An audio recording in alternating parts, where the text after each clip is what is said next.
Thank you very much, and thank you to Book Culture for having me here. I'm really thrilled to be here, and thank you all for coming. This is such a lovely event, Tea and Letters, and certainly a very writerly audience, so I'm delighted to be here. My father died in 1999, and when he died, my sister and I had to go to his office and clean out his things. He was the owner of a small construction company in Southern California. Daddy was born and raised in China. The Great Depression came late to China, but it did come, and the world changed. And my American family in Asia had to make changes to accommodate the changes in the world.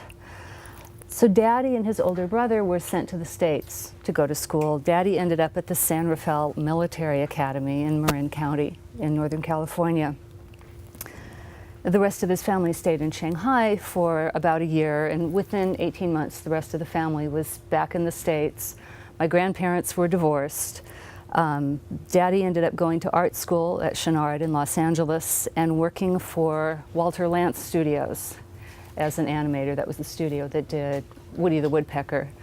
Daddy was doing background animations on Walter the Lucky Rabbit. Oswald the Lucky Rabbit. And that was in the early 40s, and he had to take care of his mother and his little brother, so he got a second job as a draftsman at a construction company. And that was the same company that he was working for and then owned nearly 60 years later when he died. So when we went to Daddy's office, we found a small metal cabinet standing against the wall, and we found some surprises in there.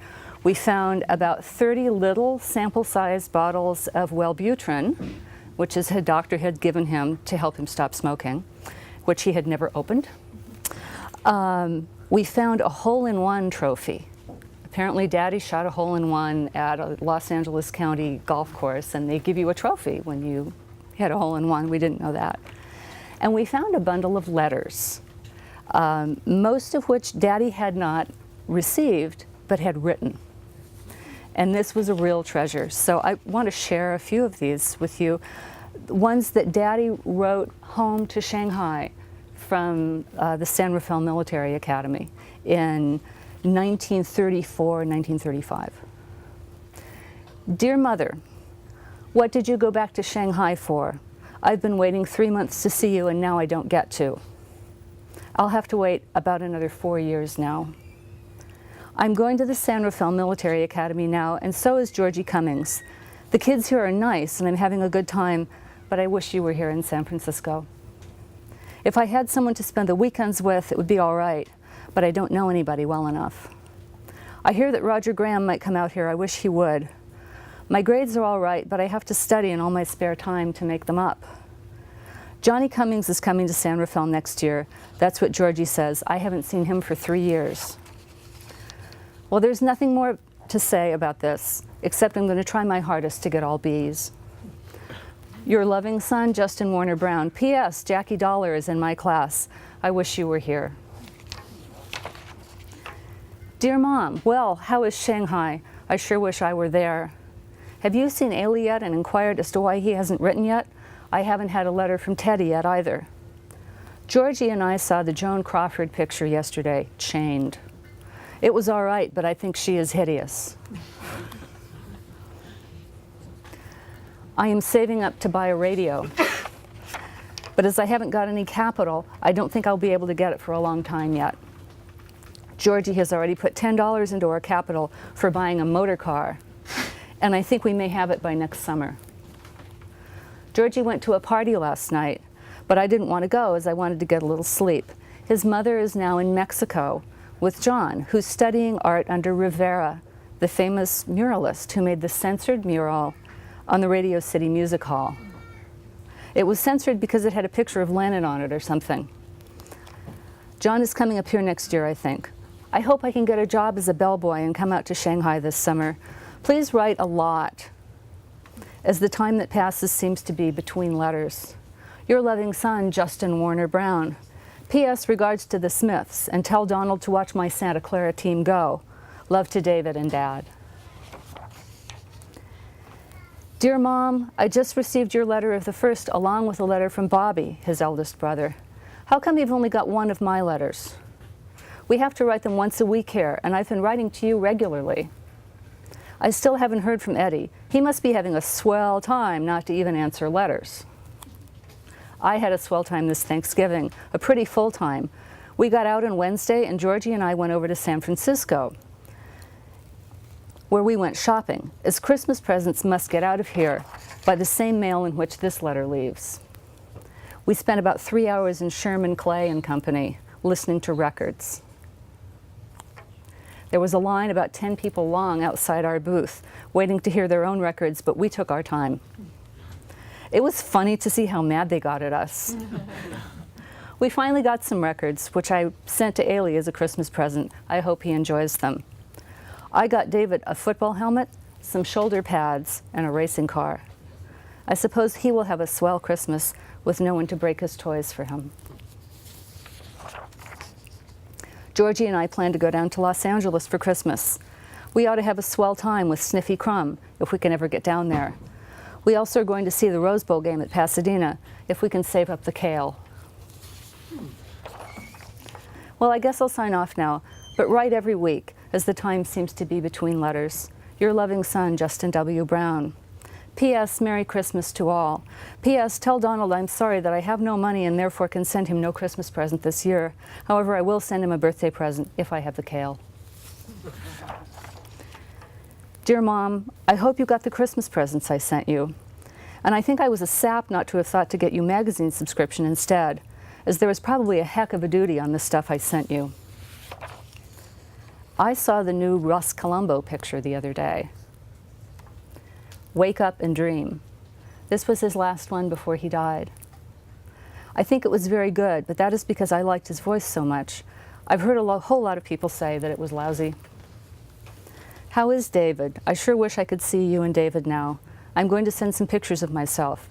As soon as I can get some films, Georgie has already taken some pictures, which he's developing and which I will send you as soon as they're finished. Your loving son, Justin W. Brown. P.S. Happy New Year. Dear Mom, I am planning to buy a radio from Ward's at $39.95. It is the same one Sniffy has, and it will reach Europe. I'm going to get it on the installment plan and get the kale by cleaning rooms on weekends, typing letters, etc. I have already earned $1.50 from one fellow alone for typing letters. Rooms pay 25 cents a week, cleaning it on the weekends for weekly inspection. Also, I have my allowance, so altogether I ought to be able to get it. The radio is a swell 7-tuber with a swell cabinet and finely polished wood. So I guess I better sign off. Did I tell you I got some letters from Ailey? Did you get the Christmas package? Hope you like the pen. Also hope Dad liked the cigars and David the things I sent him. Your loving son, Justin Brown, Esquire. P.S. I think your Christmas cards are swell. Dear Mom, didn't you get the pen I sent you? I paid enough for it, and it will be a heck of a jip if you don't get it. I paid the postage on it out of some money I already had, so all the presents really cost was their value. Ditto with the package. I should have thought about the cost of the presents before I sent them, and will send magazine subscriptions or things like that next time. I will send the Hair Wave stuff next time I send David the funnies, which will be next week. There is nothing more to write about, so I will sign off, I guess. Get David to write me once in a while. Your loving son, Justin Warner Brown, Esquire. P.S. Please try to find out about the pen and tell me in your next letter, since I feel awful rotten about your not getting a Christmas present from me. The pen was a Parker and was worth some little kale. Dear Mom, follows a humdinger of a letter. I got yours a while ago stating that you had received my pen. I felt awfully rotten for a while because I thought you would think I would send everyone else presents, but not you. Georgie and I are in Class F, although you needn't tell Dad, for committing the major offense of returning to the campus in civvies. We went over to the city for a day to see a movie and came back in civilian clothes. That is one of the most foolish rules in the school. It demands that you have to leave the school in dress uniform and return in the same. When we go over to see a show, we're asked on the ferry to take telegrams. Or at the movie house, we're asked to seat people. We look just like bellboys. I gotta close now, and will write, of course, later to you. Love to everybody, your loving son, Justin Brown. Dear folks, well, I'm writing again, and enclosing more funnies for David. First of all, I have to thank you, Mom, for what you gave me for my birthday.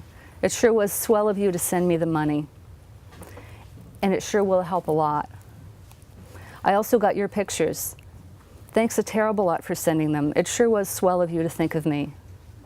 I have again failed to get the Examiner funnies for David. It seems that they didn't come today, but I will try to get them next week when I'm in downtown and send them then. I saw one of the swellest movies I've ever seen in my life the other day. It was called David Copperfield, and it was marvelous.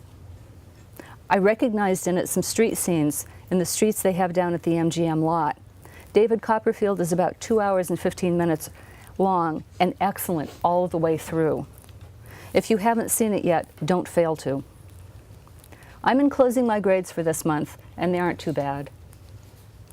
I am perfecting the electric system in my room so that I can turn off everything from my bed.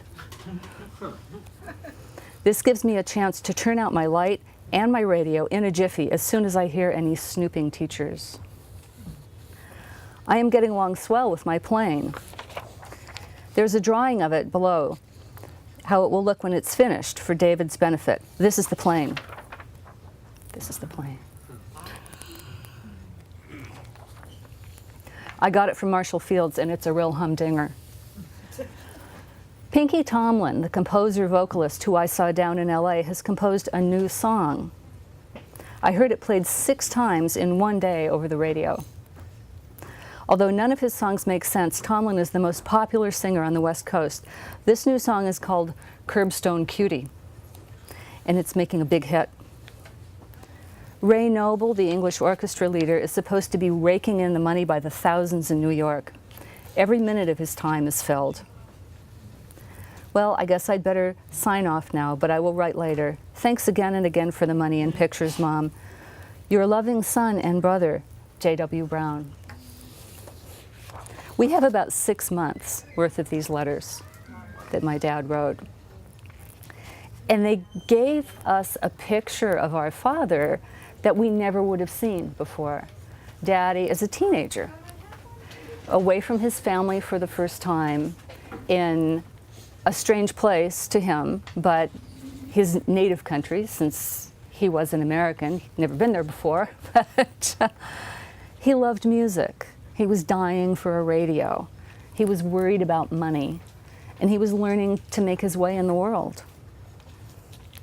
Most of the writing that we do today isn't as formal as the letters that I've just read, and most of it is electronic.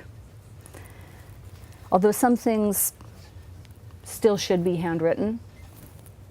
A condolence message, for example, I think should always be handwritten unless it's absolutely impossible to get it into the hands of the receiver. Congratulations mean a lot more if they're actually in a card rather than an email that's going to be at the bottom of somebody's inbox by the middle of the morning. Wedding invitations, birth announcements, we think of as physical artifacts, things that may be saved, that create a physical record. But I think we create a record of ourselves every time we write. Even a work email, looking back on it, you'll see who you are, who you were, what you were doing, who you were doing it with. All your writing creates a record. The world speeded up. Everything seems ephemeral. Everything seems disposable. But you know, we were very lucky to find these. I know I'm preaching to the choir, a group of people who would come to an event called Tea and Letters. But it's worth considering for all of us that what you write is worth considering. It means more than it appears to mean in its everyday functional sense. it will continue to give meaning in the future to you, to your children and family, to strangers who might come across it, looking at the world we live in now from some distant world in the future. And with that thought, I will leave you to write your letters here and know that they make a difference. Thank you very much.